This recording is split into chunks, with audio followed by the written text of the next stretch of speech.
అపాయకరమైన దినములు. ఏ దినములు అంటండి? అపాయకరమైన దినములు. కొందరు నోరు తెచ్చుకొని చెప్పలేకపోతున్నారు. ఏ దినములు అంటండి? అపాయకరమైన. మనకు అపాయం అయితే వామ్మో అంట. 5వ దినం ఏంటో తెలుసా? దేవుని మహాదినము. హల్లెలూయా. అనగా దేవుని రాకడ దినము. కాబట్టి ఇప్పుడు మనం ఎక్కడున్నామంటే, ఇదిగో ఈ యొక్క చెడ్డ దినాలు దాటిపోయినాయి, దుర్దినాలు దాటిపోయినాయి. ఇప్పుడు అపాయకరమైన దినాల్లో ఉన్నాం. నువ్వు తిన్నగానే వెళుతున్న వీధిలో, కానీ ఎవరో ఒకరు అలా వచ్చేసి నిన్ను గుద్ది దాటి వెళ్ళిపోతున్నారు. ఒకరిట్లాగే బస్ స్టాప్ దగ్గర కూర్చున్నారు. బస్ కోసమని అలా నుంచున్నారు. కూర్చోడానికి కూడా వీలు లేకపోతే అలా నుంచుంటే ఏం జరిగిందో తెలుసా అండి? ఈ లోపు తెనాల నుంచి ఒకరు వస్తా ఆ యొక్క నుంచున్నటువంటి వారి ఇద్దరి భార్యాభర్తలు గుద్దటం తన భార్య అంట అప్పటికప్పుడే చనిపోయిందట. ఏమండి? తన భర్తకి తలకు డ్యామేజ్ అయిపోయి ఇదిగో బ్రెయిన్ డెడ్ అయిపోయింది. ఈయన ఏమైనా కొని తెచ్చుకున్నాడా? రోడ్డుకు ప్రక్కనే నుంచున్నాడు. రోడ్డుకు దూరంగానే నుంచున్నాడు. వాహనాలు వెళ్ళే దారి బాగానే ఉంది. కారణం ఏంటో తెలుసా? అపాయము నీడలాగా మనుషులను ఏం చేసిందంటే ఆవరించింది. మరి ఇలాంటి అపాయకరమైన దినాలు కూడా దాటిపోయాక ఇదిగో నేను ఎప్పుడో రక్షణ పొందుతానని నువ్వు కనుక వాయిదా వేసావంటే దేవుని యొక్క మహాదినం వస్తుంది. ఆయన రాకడ వస్తుంది. ఆయన రాకడలో ఎత్తబడేటువంటి వారట ఏ దినముల కొరకు ఎత్తబడతారో తెలుసా? మంచి దినముల కొరకు ఎత్తబడతారు. హల్లెలూయా. మంచి దినములను చూడగోరేవాడు జీవమును ప్రేమిస్తాడట. దేన్ని ప్రేమిస్తాడటండి? జీవాన్ని ప్రేమిస్తాడు. ఒక మాటలో మనకు అర్థమయ్యే మాటలు చెప్పాలి అంటే, యేసుతో పరలోకములో ఉండటాన్ని ప్రేమిస్తాడట.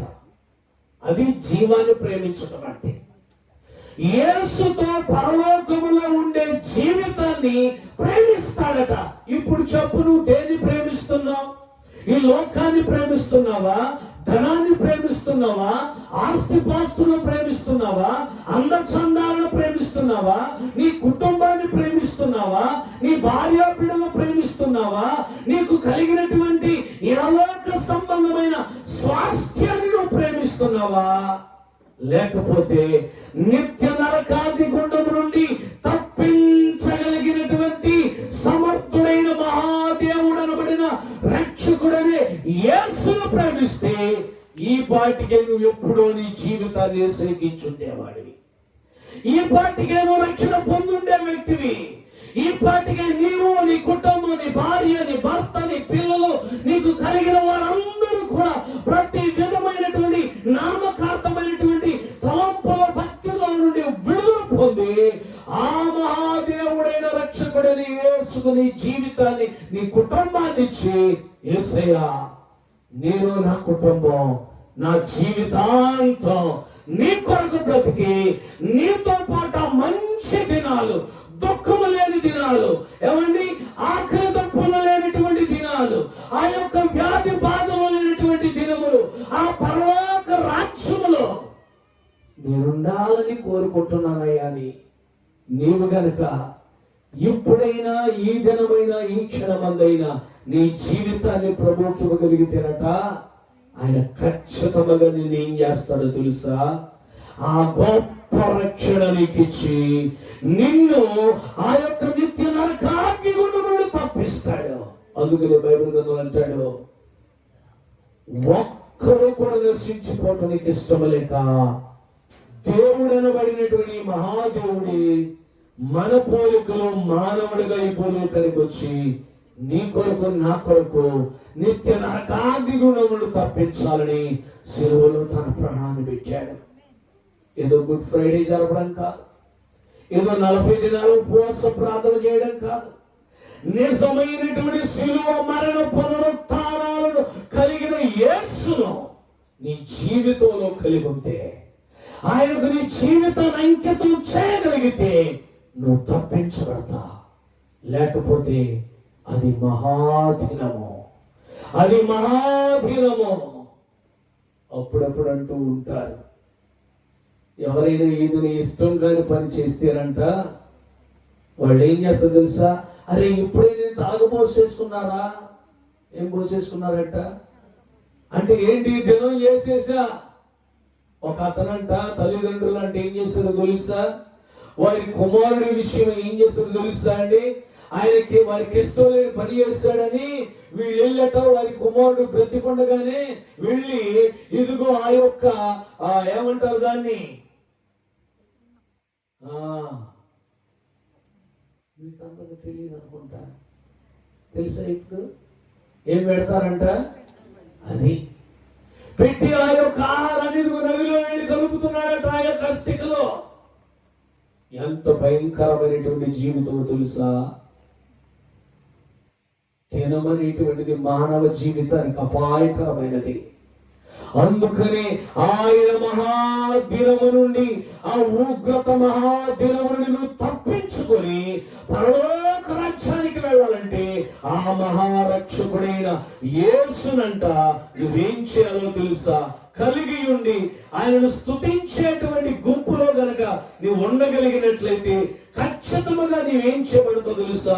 ఆ నిత్య నరకాగ్ని గుండము నుండి నువ్వు తప్పించబడతావు. దేవుని సన్నిధిలో ఆయన మన జీవితాలనంట ఏం చేస్తాడో తెలుసా? నిత్య నరకాగ్ని గుండమును తప్పించి పరలోకానికి చేర్చగలిగిన మహనీయుడు యేసయ్యా. ఆయన భౌతికమైనటువంటి ఆపద నుండి, అపాయము నుండి, కష్టకాలము నుండి నిన్ను తప్పించగలిగినటువంటి దేవుడు ఆయన. అందుకనే బైబిల్ గ్రంథంలో అంటాడు, ఆయనను ప్రేమించిన వారిని, ఆయన నామము ఎరిగిన వారినంత ఆయన తప్పిస్తాడట, వారిని తప్పిస్తాడట. తప్పించి తన రక్షణ వారికి కనపరుస్తాడట. ఎంత గొప్ప దేవుడు అండి! ఎంత గొప్ప దేవుణ్ణి ఇప్పటి వరకు నువ్వు నిరాకరించావా? ఎంత గొప్ప దేవుడని నువ్వు ఎరుగక భయం లేకుండా నామకార్థమైన భక్తితో కాలయాపన చేస్తున్నావా? నా రెండు చేతులు జోడించి రాత్రి ప్రతిమాలుతున్నా ఆ గొప్ప దేవుడైన యేసుకు భయభక్తులు కలిగి, నేను నా కుటుంబం పరలోక రాజ్యంలో ఉండాలయ్యా, నా కుటుంబం నిత్య నరకాగ్ని నుండి తప్పించబడాలయ్యా అని తీర్మానము కలిగి నువ్వు ప్రభువుని స్తుతించే గుంపులో ఉండగలిగితే ఆయన పరలోక రాజ్యానికి చేరుస్తాడు. ఆయన గొప్ప రక్షించగలిగిన గొప్ప దేవుడే కాదు గాని ఆయన నీ జీవితంలో ఆమేన్ అని చెప్పగలిగిన దేవుడు. హల్లెలూయా! ఏం చెప్పగలనంటండి? ఆమేన్ అంటాడట. ఆమేన్ అంటే అర్థం ఏంటో తెలుసా? అవునుగాక అంటాడట. బైబిల్ గ్రంథంలో మనం చూసినట్లయితే నిర్గమాకాండము 4:31 చదువుకుందాం. నిర్గమాకాండం 4:31. మరియు యెహోవా ఇశ్రాయేలీయులను చూడవచ్చి తమ బాధను కనిపెట్టినను మాట జనులు విని తల వంచుకుని నమస్కారము చేసిరి. హల్లెలూయా! ఇశ్రాయేలీయులట ఐగుప్తు దేశంలో వారు ఏం చేస్తున్నారంటే బానిసలుగా బ్రతుకుతున్నారట. 450 సంవత్సరాలు ఐగుప్తు దేశంలో ఇశ్రాయేలీయులట కఠినమైన బానిసత్వాన్ని చేస్తున్నారట. ఎంత కఠినమైన బానిసత్వమో చెప్పనా? ఒక బాలింత తన పసిబిడ్డకు పాలిస్తుండగా ఐగుప్తు యొక్క సైనికుడు, అక్కడ ఉన్నటువంటి సైనికుడు ఎవడైనా ఆ యొక్క తల్లిని, ఆ పాలు తాగుతున్న పసిబిడ్డను గనక చూశాడు అనుకోండి, ఆ పాలు తాగేటువంటి ఆ పసిబిడ్డను తన కౌగిటిలో నుండి రెక్కబట్టి పట్టుకుని లాగి పైకెత్తి ఆ బిడ్డ వైపు కత్తి చూపించి, నీవు వెళ్ళి ఆ పని చేస్తావా, ఇప్పటికిప్పుడు నీ కుమారుని నీ కుమార్తెను చంపివేయమంటావా అంటారట. అంత క్రూరమైనటువంటి రాజ్యపాలన జరిగినటువంటి ఫరో సామ్రాజ్యము. ఆ ఫరో సామ్రాజ్యములో దేవుని పిల్లలు అనబడిన ఇశ్రాయేలీలట బాధను భరిస్తున్నారట. అప్పుడప్పుడు మనం కూడా అంటాం, నా బాధ, నా గోడు ఎవరికి చెప్పనండి, ఎవరికి చెబితే నా బాధ తీరుతుంది, ఎవరికి చెప్తే నా గోడు పోతుంది, ఎవరు నా యొక్క కన్నీటిని తుడుస్తారు అని మనం అనుకుని చాలా సార్లు బరువెక్కిన గుండెలతోనంట గుండెల మీద గుద్దుకుంటారట. రామచంద్రపురంలో ఒక సహోదరుడు తన గేదెను మారు బేరానికి కొన్నాడట. మారు బేరానికి కొనడం వలన ఆ యొక్క దానిలో నష్టం వచ్చిందని తను ఏం చేస్తున్నా తెలుసా అండి, దానిని తట్టుకోలేక గడ్డి మందు తాగి చనిపోయాడట. చూడండి, సాతానుడు నీవు భరించలేని బాధను కలిగి ఉన్నావని నీలో ఒక వింత భయాన్ని కలుగ చేసి, నీ జీవితంలో ఒక విధమైన వేదనను కలుగ చేసి, నీ దృష్టిని ఈ మహాదేవుడైన రక్షకుడు ఆయన ఆమేననే దేవుడని నీలో మయమరుపును కలుగు చేసి, నువ్వు ప్రార్థన చేస్తే, నీవు ఆయనను వేడుకుంటే ఆమేనంటాడని వివేచన లేకుండా నువ్వు చచ్చిపో. ఎందుకు నీ బ్రతుకు, ఎందుకు నీ జీవితం? నీ భార్య ఈ మాట అంటే అసలు నువ్వు బతకొచ్చా? నీ భర్త ఈ మాట అంటే నువ్వు బ్రతకొచ్చా? నీ తల్లిదండ్రులు ఈ మాట అంటే నువ్వు సహించొచ్చా? నువ్వు అంత గడ్డి ముందు లాగో, అంత ఇదిగో ఆ యొక్క మొత్తం బిడలో వేసుకోను, నువ్వు చనిపో, ఇక నీ పని అయిపోతే, పీడ విరగడైపోతాని దుష్టుడంట నేటి దినాల్లో చాలా మందిని కూడా వారి ప్రాణాలను తీసుకుంటున్నాడు. కారణం ఏంటో తెలుసా? వారి బాధ, వారి హృదయ యొక్క వేదన, వారి యొక్క ఇదిగో బరువెక్కిన గుండెల యొక్క సమస్యని ఎవరూ తీర్చలేరనుకుంటున్నారు. కానీ ఈ రాత్రి స్తుతి ఆరాధన ద్వారా ఆ యొక్క బాధను ఆలకించి, ఆ యొక్క ప్రార్థనను విని ఆయన నీ యొక్కకి స్తుతి ఆరాధన ద్వారా దిగొస్తున్నాడట. హల్లెలూయా. ఆయనకు నువ్వు మొరపెడితే, ఆయనకు నువ్వు వేడుకుంటే, ఆయన సన్నిధిలో సాగిలపడితే, యేసు నా పరిస్థితిని, నా కుటుంబ స్థితిని, నా కుటుంబాన్ని సాతానుడు పట్టి పీడిస్తున్నాడు, నాకు విడుదల కలుగు చేయాలిగా ఆయన ఎదుట సాగిలపడితే ఆయన ఆమేన్ అంటాడట. హల్లెలూయా. నీ కుటుంబానికి విడుదల కలుగుతుంది, నీ బిడ్డలకు విడుదల కలుగుతుంది, నీ భర్తకు విడుదల కలుగుతుంది, నీకున్న అప్పుల నుండి నువ్వు విడుదల పొందగలుగుతావు, నీకున్న బలహీనత నుంచి యేసు నామములో నువ్వు విడుదల పొందగలిగినటువంటి శక్తిని ఆయన నీకు ఇచ్చి నీ జీవితంలో ఆమేన్ అని చెబుతాడట. హల్లెలూయా. ఆయన దగ్గరికి వస్తావా? ఆయన ఎదురుకు వచ్చి నీ హృదయం ఏంటో కుమ్మరిస్తావా?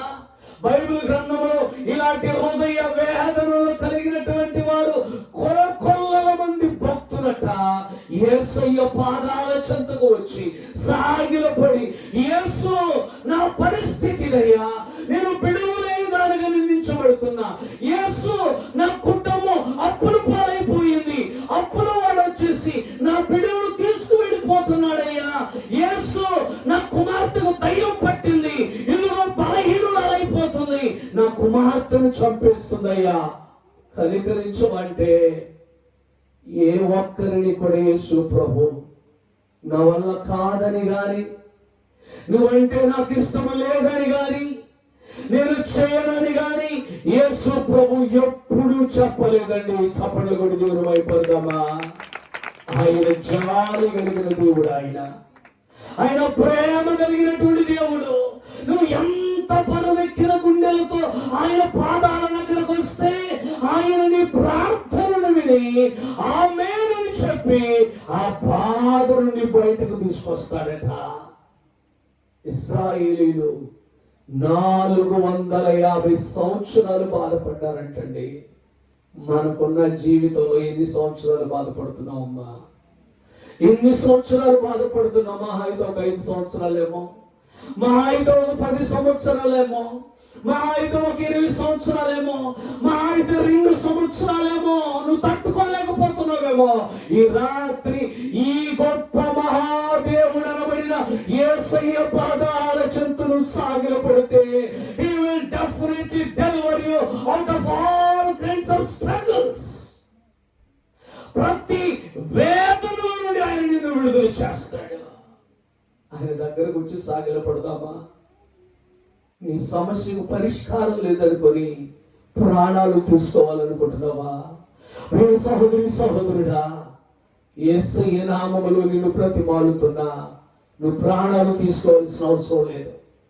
నీ కుటుంబంలో నువ్వు చాలించాల్సిన అవసరం లేదు.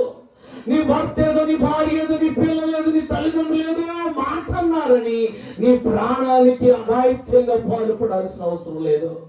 కారణం ఏంటో తెలుసా? ఆయన మహాదేవుడు. ఆయన జాలికి మితము లేదండి. ఆయన ప్రేమకు అంతము లేదు. ఆయన ప్రేమ కలిగినటువంటి దేవుడు గనక ఆయన ఎదుగును వస్తావా? ఇశ్రాయేలీయులందరూ వెట్టి చాకిరిని భరించలేక వారి దేవుడైన యెహోవా సన్నిధిలో మొరపెట్టినప్పుడట ఆయనే వారి యొద్దకు దిగి వచ్చి నేను మిమ్మును విడిపించదుననే మాట జనులు వినగా ఆయనను స్తుతించి ఆమేనని చెప్పారట. హల్లెలూయా! అంత గొప్ప దేవుని యొద్దకు నువ్వు రాగలుగుతావా? ఆయన నీకున్న ప్రతి సమస్య నుంచి కూడా ఆయన ఏం చేసేవాడంటే ఆయన నిన్ను విడుదల కలుగు చేసేవాడు. అలాంటి దేవుని దగ్గరకు నువ్వు వస్తావా? అలాంటి దేవుని ఎదుట నువ్వు సాగిలపడగలుగుతావా? అందుకని ఈ రాత్రి ప్రభువైన యేసుక్రీస్తు అంటున్నాడు కదా, ఏమన్నాడు తెలుసా? నీ సమస్య ఏదైనా సరే, నీ బరువెక్కిన హృదయం ఏదైనా సరే, యేసయ్య పాదాల దగ్గరికి రా. ఆయన ఎదురు సాగిలపడి నీవు మాత్రమే నన్ను విడిపించగలిగిన దేవుడు అని చెప్పు. ఇశ్రాయేలీయులకు అద్భుతముగా గొప్ప దైవజనుడైన మోషేను ఇశ్రాయేలీయుల యొద్దకు పంపి ఆ 450 సంవత్సరాల బానిస బ్రతుకు నుండి వారిని అద్భుతముగా బయటకు తీసుకొచ్చి పాలు తేనెలు ప్రవహించే కానాను దేశానికి వారసులుగా చేశాడండి. హల్లెలూయా! నిన్ను కూడా శ్రేష్టమైన దానికి వారసులుగా చేస్తాడు. నిన్ను కూడా అద్భుతమైన వాటికి వారసత్వము కలిగిన వ్యక్తిగా నిన్ను కూడా చేసి నీ జీవితాన్ని ఆనందమయముగా మారుస్తాడు. అలాంటి వ్యక్తిగా నువ్వు రాగలుగుతావా? అలాంటి వారిలో ఇశ్రాయేలీయులు ప్రముఖ పాత్ర పోషించారు. మన బాధలు ఎన్ని దినాలు ఉండండి, దీనికి మనం ఏ మాత్రమును కూడా భయపడకూడదు. బైబిల్ గ్రంథంలో మనం చదువుకుంటున్నాం కదా, ఆయన ఎంత గొప్ప దేవుడు అంటే నిత్య నరకాగ్ని గుండము నుండి నిన్ను, నీ కుటుంబాన్ని, నీ ప్రాణాత్మ శరీరాలను రక్షించగలిగిన మహాదేవుడు ఆయన. ఆయనను మనం స్తుతించాలి. ఇదిగో ఆయన ఎంత గొప్ప మహాదేవుడు అంటే ఆయన మనలను, మన బరువెక్కిన గుండెలను, మనకున్నటువంటి సమస్యల నుండి విడుదల చేయ శక్తి కలిగినటువంటి గొప్ప దేవుడు. మన జీవితాలకు దారి చూపగలిగిన దేవుడు. మనల్ని శ్రేష్టమైన మంచి దేశంలోనికి, ఆశీర్వాదకరమైనటువంటి స్వాస్థ్యంలోనికి నడిపించగలిగిన దేవుడు ఆయన. ఆయన ఎంత గొప్ప దేవుడో తెలుసా అండి? పూజ్యనీయుడు ఆయన. హల్లెలూయా! ఎంత గొప్ప దేవుడు అంటండి? పూజ్యనీయుడు. ఆయన్నే నువ్వు పోషించాలి, ఆయన్నే నువ్వు పోషించాలి. క్రైస్తవులం అనుకుంటేనే నేటి క్రైస్తవ లోకంలో వీటినో పూజిస్తా ఉన్నారు, ఎవరినో పూజిస్తా ఉన్నారు. కానీ ఈ రాత్రి ఆయన పూజింపదగిన దేవుడు. హల్లెలూయా! ఆయన పూజనీయుడు. ఆయన్ను ఆరాధిస్తావా? ఆయన పూజించడానికి తూర్పు దేశపు జ్ఞానులంట ఏం చేస్తారు తెలుసా అండి? వారి కిరీటాలను పక్కన పెట్టి, వారి చదువులను పక్కన పెట్టి, వారి జ్ఞానాన్ని పక్కన పెట్టి, వారి పేరు ప్రఖ్యాతులను పక్కన పెట్టి యేసయ్య పాదాల ఎదుట వారు ఏం చేస్తారంటే ఇదిగో సాగిలపడ్డారట. హల్లెలూయా! సాగిలపడ్డారట. బైబిల్ గ్రంథములో లోకంలో చాలా మంది ఆ దేవుని ఎదుట గర్విస్తూ తిరిగేటువంటి వారు ఎంతమంది లేకపోలేదు. నాకు డబ్బులు ఉన్నాయండి, నాకు మంచి బిల్డింగ్ ఉందండి, నాకు 10 లక్షల ఆస్తి ఉన్నదండి, నాకు మంచి పొలం ఉన్నదండి, నాకు ఈ లోకంలో మంచి పలుకుబడి ఉందండి, నాకేంటి అనుకున్నట తమ్ముడు తాము అతిశయించేటువంటి లోకం లేకపోలేదండి. ఒకవేళ నీలో తెలియనటువంటి ధనాహంకారము, ఈ లోకంలో ఉన్నటువంటి ఆస్తిపోస్తుల అహంకారము, ఈ లోకంలో ఉన్నటువంటి ఇదిగో శరీర సంబంధమైన అండబలము, ఏ కొండ బలమునో చూసి నాకు పర్లేదు అనుకుంటున్నావా? బైబిల్ గ్రంథంలో అంటున్నాడు, ఏమన్నాడు తెలుసా? నీ జీవమే పాటిది, నీ జీవమే పాటిది. అంతసేపు కనబడి అంతలోనే మాయమైపోయేటువంటి ఆవిరి వంటిది. కొంతసేపు కనబడుతుందట, అంతలోనే ఏమైపోద్దటండి? ఆవిరైపోద్దట. ఆవిరి 2 నిమిషాల పాటు మన కళ్ళ ముందు ఉంటుందండి. అంటే మానవుని యొక్క 70 సంవత్సరాల జీవితం ఎంత అల్పమైనది, మానవుని యొక్క 80-90 సంవత్సరాల జీవితం ఎంత అల్పమైనదో తెలుసా అండి? ఆవిరి లాంటిది. ఈ ఆవిరి లాంటి జీవితాన్ని పెట్టట మనుషుడు తెలియకుండానే నాకు పర్లేదులేండి, నాకు మంచి భార్య ఉంది, నాకు పర్లేదులేండి, నాకు మంచి భర్త ఉన్నాడు, నీలాంటి భర్త ఉంటే నాకేంటండి ఈ లోకంలో కొరత అనుకుంటున్నావేమో, నాకు మంచి ధనం ఉందండి, వెండి బంగారాలు ఉన్నాయని అనుకుంటున్నావేమో. ఒక రోజున రాజుని నెబుకద్నెజరు కూడా అనుకున్నాడు, నాకు బబులోను మహానగరం ఉన్నది, నాకేం పర్లేదు అనుకున్నాడు. అతడు ఒక రోజున పశువులాగా మారవలసి వచ్చింది. కారణం ఏంటో తెలుసా? ఏ దేవుని వశములు తన ప్రాణాత్మ శరీరములు ఇదిగో వశమై ఉన్నవో అది మరచంట తనకు నచ్చినటువంటి జీవితాన్ని జీవిస్తూ అతిశయిస్తూ తనకు నచ్చినటువంటి వాటినంట ఘనపరుస్తున్నాడట, స్తుతిస్తున్నాడట, వాటిని హెచ్చిస్తున్నాడట. ఏవైతే నిజమైన దైవము కావో ఇదే నిజమైన దైవమని వాటికి దైవ రూపాన్ని ఇస్తూ అతిశయిస్తున్నాడట. అలాంటి అతిశయించేటువంటి జీవితమును కలిగినటువంటి నెబుకద్నెజరట ఏమయ్యాడు తెలుసా అండి? పశువులాగా మార్చబడ్డాడు. పశువులాగా మార్చబడ్డాడు. పశువు రోజు బిర్యానీ తింటుందా అండి? మీరు ఎప్పుడైనా పెట్టారా చికెన్ దమ్ బిర్యానీ మీ గేదెకి? ఏమండి పెట్టినగానే తిందో, తింటే దానికి సుస్థి చేస్తుంది. దేవుని సన్నిధిలో పశువు తినేది ఏంటంటే గడ్డి. నెబుకద్నెజరు గడ్డి తిన్నాడు. కట్టుకథ కాదు, ఇది జరిగిన సంఘటన. ఎవరో తెలుసా? నీకంటే నాకంటే ఇదిగో దేశాన్ని పరిపాలించిన వాడు, దేశాన్ని పరిపాలించిన వాడు. ఆ బబులోను క్రింద 128 సంస్థానాలు ఉన్నాయి. 128 దేశాలకి ఒక గొప్ప అధినేత అండి. అంతటి గొప్ప అధినేత తనను తాను అతిశయించడం వలన సర్వశక్తిమంతుడైన మహాదేవుడైన యేసయ్య ఎదుట సాగిలపడక, నమస్కరించక, ఆయనను పూజింపక, ఆయనను సేవింపక, ఆయన స్తుతింపక, ఆయనను మరచి తన తనకు నచ్చిన వాటిని సేవిస్తేనట ఆ దేవుడు ఆయన్ని పశువులాగా మార్చేశాడు. ఇప్పుడు ఎంత ఆలోచన చేసి అంటున్నాడయ్యా, నాలో ఉన్న అతిశయాన్ని క్షమించు, నాలో ఉన్న హెచ్చింపు జీవితాన్ని క్షమించు. నేను అతిశయించానైతే నీవు నాకంటే ఒక గొప్ప రాజువి. నేను నీ ఎదురు సాగిలపడుతున్నానయ్యా, మరలా నన్ను మనిషిగా మార్చవా, మరలా నన్ను మనిషిగా మార్చవని ఎప్పుడైతే కోరుకున్నాడో, దేవుని సన్నిధిలో సాగిలపడ్డాడో, అద్భుతం ఏంటంటే పశువుగా మార్చబడినటువంటి నెబుకద్నెజరుట ఏమయ్యాడు తెలుసా అండి?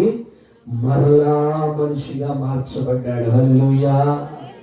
ఇది శాస్త్రవేత్త మార్చలేదు, తన ధనం మార్చలేదు, తన రాజ్యం మార్చలేదు, తనకున్న పేరు ప్రఖ్యాతులు మార్చలేదు. మార్చగలిగిన వాడు యేసుక్రీస్తే. హల్లెలూయా.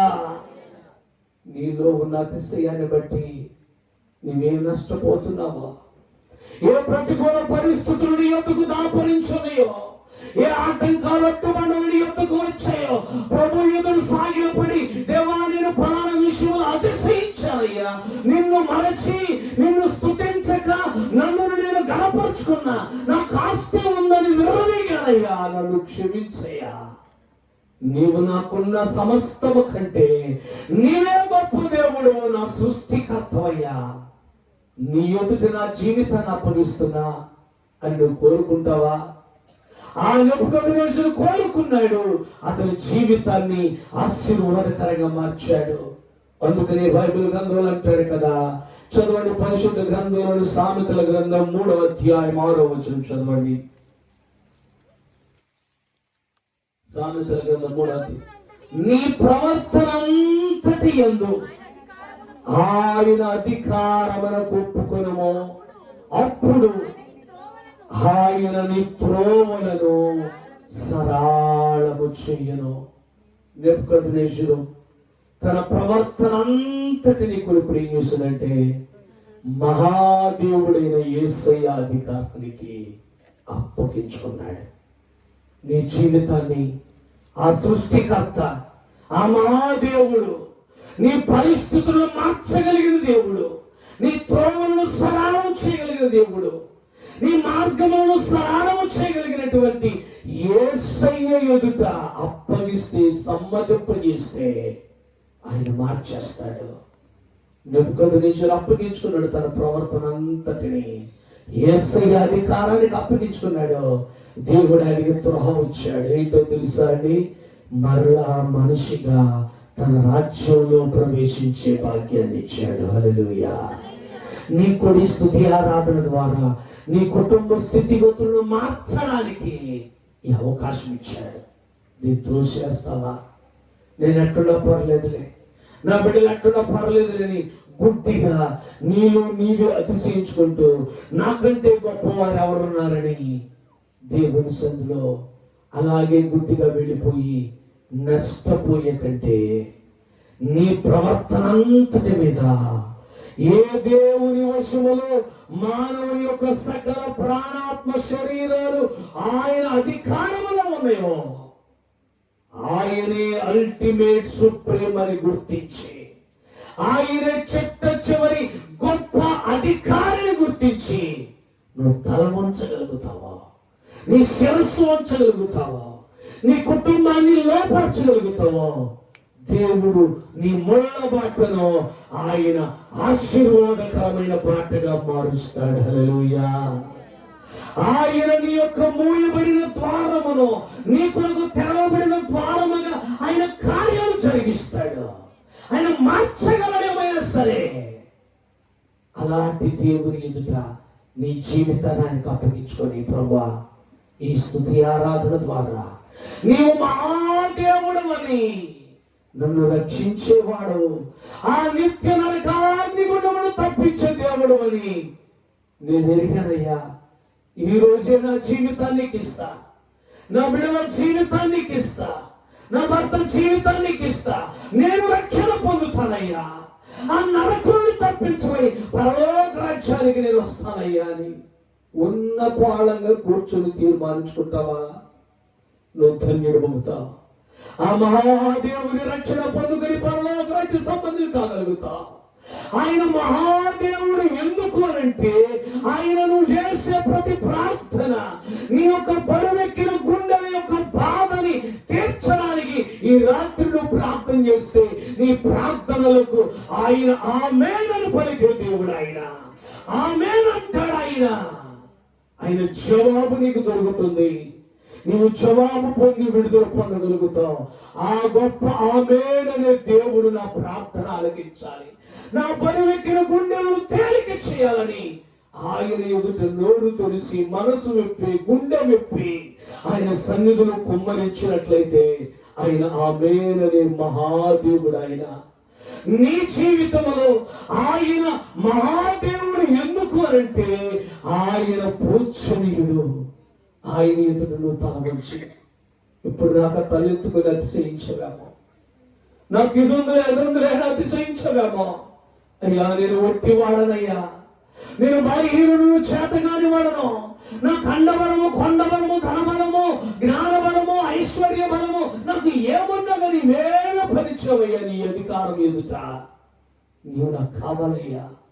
నా ప్రవర్తన అంతటిని నీకు అప్పగిస్తున్నా.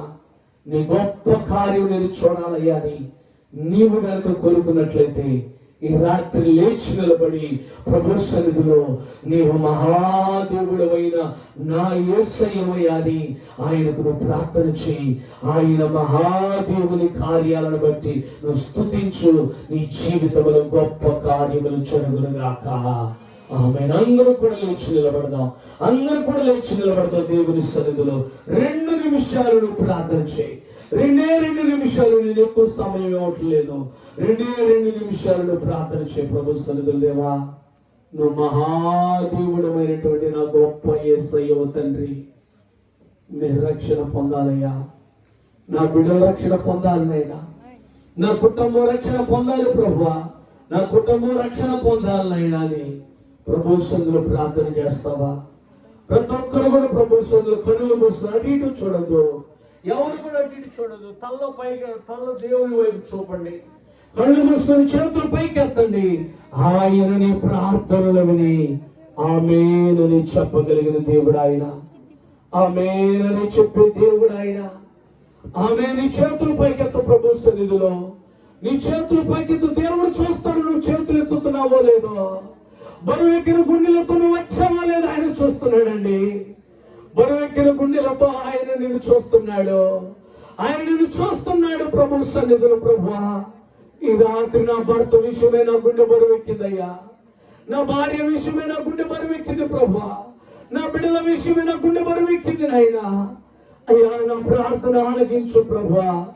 నా ప్రార్థన ఆలకించు నాయనా. నా ప్రార్థన ఆలకించు ప్రభువా.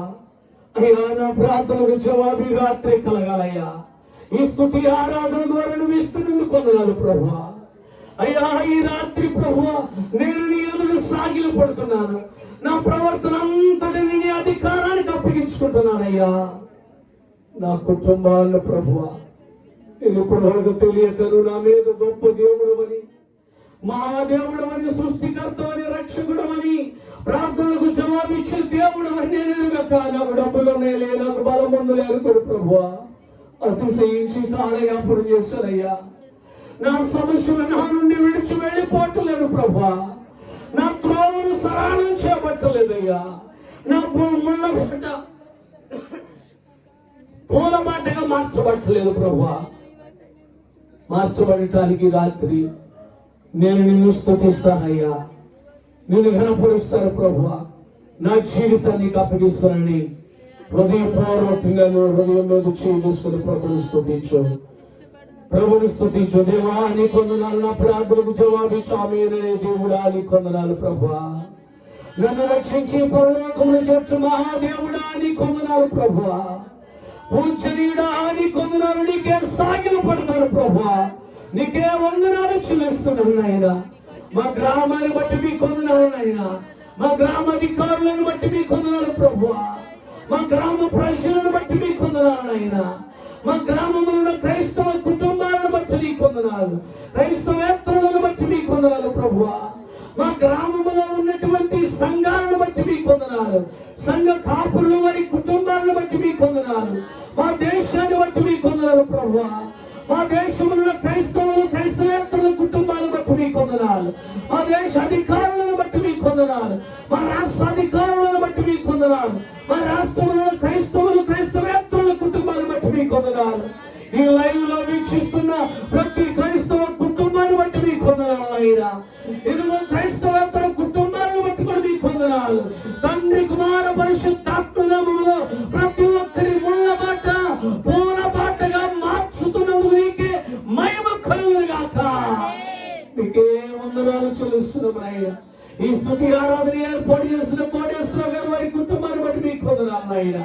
అయ్యా వారి కుమారుడు ప్రభువా యోసేపును బట్టి మీకు వందనాలు. దివ్యాన్ని బట్టి మీకు వందనాలు ప్రభువా. వారిని మీరు రక్షించుకున్నందుకు నీకు వందనాలు ప్రభువా. అయ్యా అదిగో మాణిక్యము గారిని బట్టి మీకు వందనాలు ప్రభువా. అయ్యా అదిగో తండ్రి వారికి ఇచ్చిన ఇద్దరు బిడ్డలను బట్టి మీకు వందనాలు.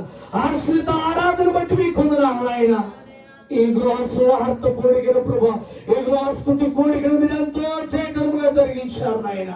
తండ్రి కుమార పరిశుద్ధాత్మ నామములో వారికి జవాబులు దయచేస్తున్నందుకు నీకే మహిమ కలుగును గాక.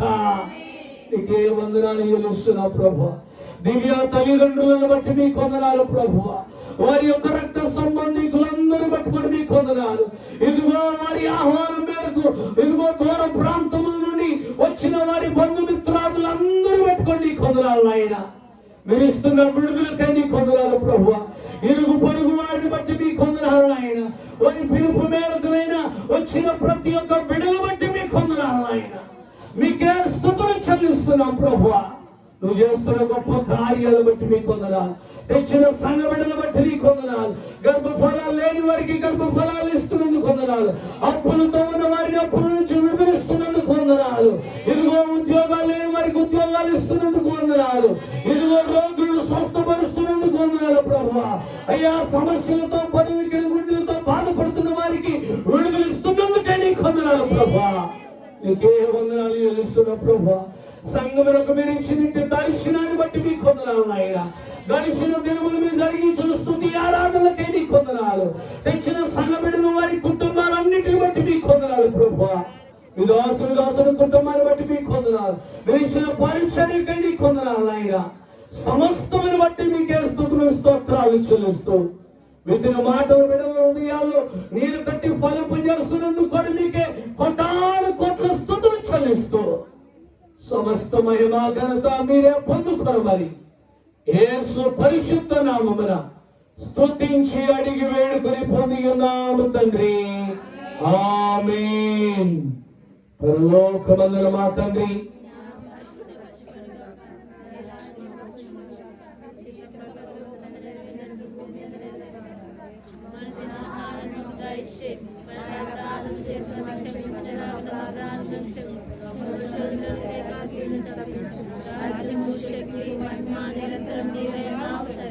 ఆమేన్. మన తండ్రి అయిన దేవుని ప్రేమ, ప్రభువైన యేసుక్రీస్తు వారి యొక్క కృప, పరిశుద్ధాత్మ యొక్క అన్యోన్య సహవాసము ఆయన సన్నిధిలో కూడిచిన ప్రతి ఒక్క బిడ్డకును, గ్రామానికి సకల పరిశుద్ధులకును, ఇరుగు బంధుమిత్రులకును, ఇరుగు పొరుగు వారికి అందరికీ, అలాగే ప్రభువా ఈ గృహ స్తుతి కూడికని ఏర్పాటు చేసినటువంటి కోటేశ్వరరావు గారికి, మాణిక్యమ్మ గారికి, వారికి ఇచ్చిన కుమారుడు యోసేపు దివ్యాకును, వారి ఇద్దరు బిడ్డల ఆశ్రిత ఆరాధనకును, వారికి ఇచ్చిన ట్రాక్టర్కు, వారికి కలిగిన సమస్తానికి, ఇదిగో కోటేశ్వర గారు వారి కుమారుడు చంటి కుమారి, వారికి ఇచ్చిన ముగ్గురు బిడ్డలకును, సోఫియా, షైనీ, ఇస్రాయేలులకు, వారి చదువులకు, వారికి కలిగిన సమస్తానికి, వారికి ఇచ్చిన ట్రాక్టర్కును, అలాగే బిడ్డలు చేసిన వ్యవసాయములకు, వారికి కలిగిన సమస్తానికి, దాసుని కుటుంబానికి పరిచర్యకు, ఎదుగో ఈ స్తుతి ఆరాధనలన్నిటికీ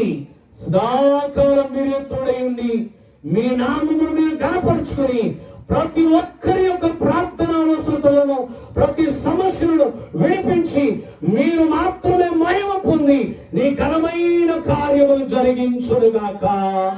ఆమేన్. బలో క్రీస్తు మహారాజుకే, రాజుల రాజుకే, ప్రభుల ప్రభుకే, రక్షించే యేసయ్యకే, సమస్యల నుండి విడుదల ఇచ్చే యేసయ్యకే, పరలోకాన్ని చేర్చే యేసయ్యకే